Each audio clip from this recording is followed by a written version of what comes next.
The issue kicks off with a brutal fuck yeah energy right from the start.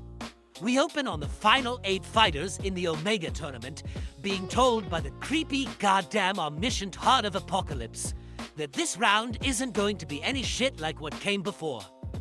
Each combatant is told they have to partner up for tag team fights, meaning every surviving hero or villain gets to resurrect one fallen ally and throw them into the ring alongside them. It's the kind of fucked up concept that makes you go, of course the Heart of Apocalypse would make this shit even harder. Because instead of a straight knockout fight, this round doubles the chaos and doubles the bodies flying everywhere. The first major fight sequence sets the tone for the rest of the issue. 4 simultaneous battles, all happening in separate arenas, but all visible to each other. Like some deranged version of a fucking fighting game with split screens. Each pairing is chosen strategically, and the combinations range from, "That's kinda badass," to "What the hell were you thinking, asshole?"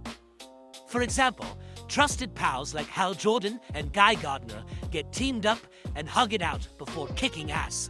But then you get insane matchups, like Lex Luthor resurrecting Supergirl, which immediately raises eyebrows and makes people go, "Wait, what the actual shit is Luthor doing?" And that tension not only fuels the fights, it fuels the emotions behind every punch and energy blast. As the battles unfold, it becomes super fucking obvious that this isn't just a slugfest. Snyder, the writer, uses the carnage to flex on character development and motivations. Each combatant isn't just throwing fists, they're doing psychological warfare, exploiting each other's fears and weaknesses. And the dialogue swings from personal shit, like old rivalries, to cold, calculated tactical moves. You can feel that every hero and villain in these fights absolutely believes they are the one who deserves to live. Which means when they charge in, it's not just for goddamn glory, it's for identity and survival. The Heart of Apocalypse isn't just watching, it's basking in the hatred, the violence, the sheer fucking intensity of it all. While the fights themselves are chaotic as shit, the way the issue is structured makes them feel interconnected. Snyder switches between battlefields with expert pacing, so you're never just stuck on one fight. You're aware that while Superman and Shazam are going hammer and tongs in one arena, Cyborg and Zatanna might be carving their way through a completely different nightmare in another. Art by Javi Fernandez and Zermonico brings this all to life with panels that are so goddamn dynamic, you can almost hear the explosions and impacts as you read. The colors shift from icy calm tones at the start to molten lava glow backdrops as arenas get wrecked, making each panel feel like a punch to the face in the best way possible. One of the craziest fuck you moments in the issue comes when the fights start escalating beyond what anyone expected. Some combatants start changing their appearance, bringing in weapons that range from ridiculously over the top to deeply unsettling. Joker, for instance, isn't just clowning around. His chosen gear makes him look like a goddamn nightmare on legs, and the way he swings into battle with that grin is exactly the kind of twisted bullshit you'd expect from him. Lex Luthor, never content to just punch things, uses tech and power that make him look almost like a goddamn demigod, which only pisses off his opponents more. Every fight becomes not just a test of strength, but a test of who can out-crazy the other. In the middle of all this holy shit that was cool action, there are also moments that hit surprisingly hard emotionally. Characters who might have had time to second-guess themselves in earlier issues are now fully committed to winning by any means necessary.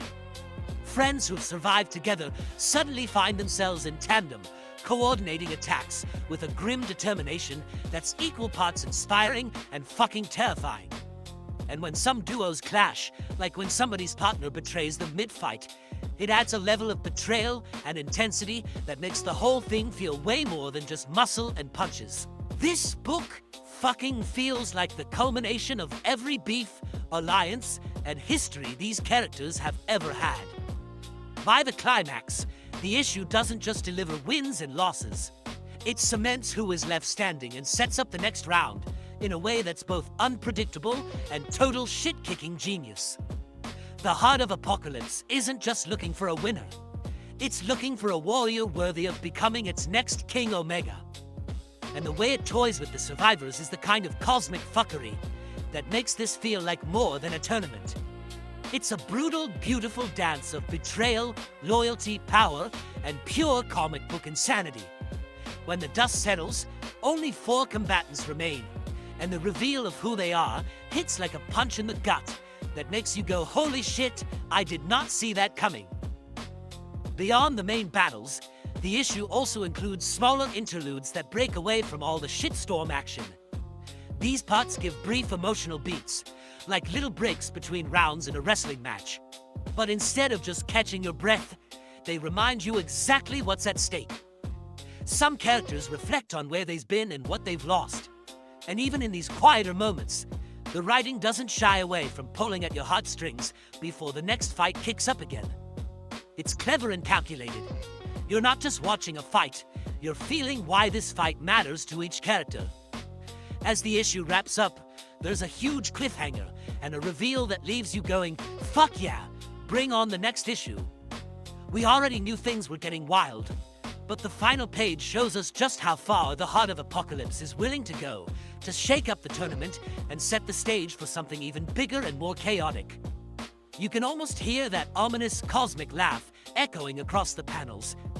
A reminder that this tournament is far from over, and the shit is only going to get more intense. In total, DCKO number 3 is a goddamn festival of violence, strategy, emotional beats, and over-the-top fights, all stitched together in a narrative that somehow feels both massive and personal. It's not just a tournament. It's a brutal test of ego, skill, and raw humanity and villainy. And it pushes each character to their absolute limits in ways that stay with you long after you flip the last page. If you came in expecting just another round of punches, you're gonna realize pretty fast that this shit hits far harder and deeper than that.